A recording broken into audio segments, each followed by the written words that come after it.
দীর্ঘ ১১ মাস কারাভোগের পর অবশেষে জামিনে মুক্তি পেয়েছেন ছোট পর্দার অভিনেতা সিদ্দিকুর রহমান। গত বছরের এপ্রিলে বেইলি রোড থেকে গ্রেপ্তার হওয়া এই অভিনেতাকে বিভিন্ন মামলায় অভিযুক্ত করা হয়েছিল।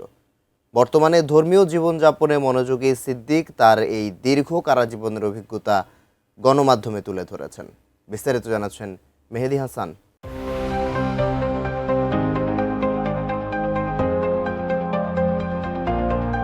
দীর্ঘ ১০ মাস ২২ দিনের অন্ধকার কারাজীবন শেষে অবশেষে আলোর দেখা পেয়েছেন অভিনেতা সিদ্দিকুর রহমান। তবে এই ফেরা যেন কেবল কারামুক্তি নয়, বরং ধীরে ধীরে এক নতুন জীবনের সূচনা হিসেবেই সামনে এসেছে। দাড়ি রাখা চেহারায় মুক্তির পর তিনি জানান তার জীবনের মোড় এখন ইসলামের পথেই ঘুরে গেছে।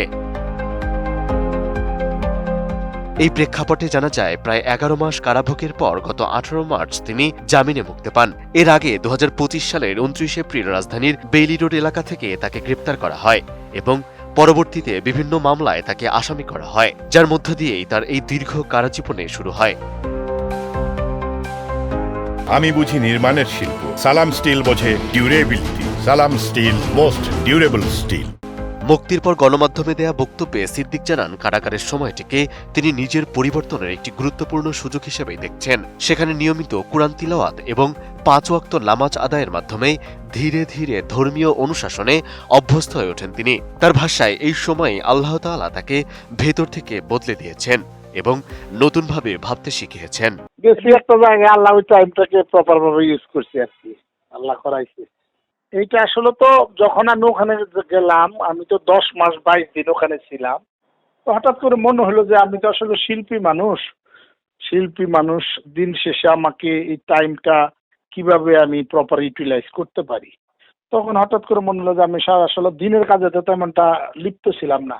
তারপরে কোরআন ধরলাম, ওখানে গিয়ে কোরআনটা ধরে ওখানে আমি ৫ ওয়াক্ত নামাজ পড়লাম। একই সঙ্গে তিনি আরো বলেন, বন্দিদশায় থাকলেও তার সৃজনশীল কাজ থেমে থাকেনি, বরং সেই সময়টাকেই কাজে লাগিয়ে কারাগারে অবস্থানকালে তিনি ১৫টি নাটক এবং ৩টি চলচ্চিত্রের পাণ্ডুলিপি লিখেছেন।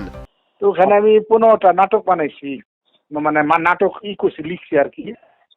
৩টা সিনেমা লিখে ফেলছি, আল্লাহ পাক বাঁচায় রাখলে একটা বই লিখছি আমার উপরে।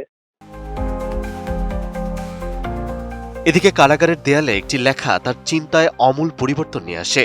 সেখানে লেখা ছিল, রাখিব নিরাপদ, দেখাবো আলোর পথ। এই নীতিবাক্যটি তার জীবনে গভীরভাবে প্রভাব ফেলেছে। সেই সঙ্গে কারামুক্তির পর তার বাহ্যিক অবয়বেও পরিবর্তন এসেছে। এখন তিনি টুপি ও দাড়িতে নিজেকে ভিন্নভাবে উপস্থাপন করছেন।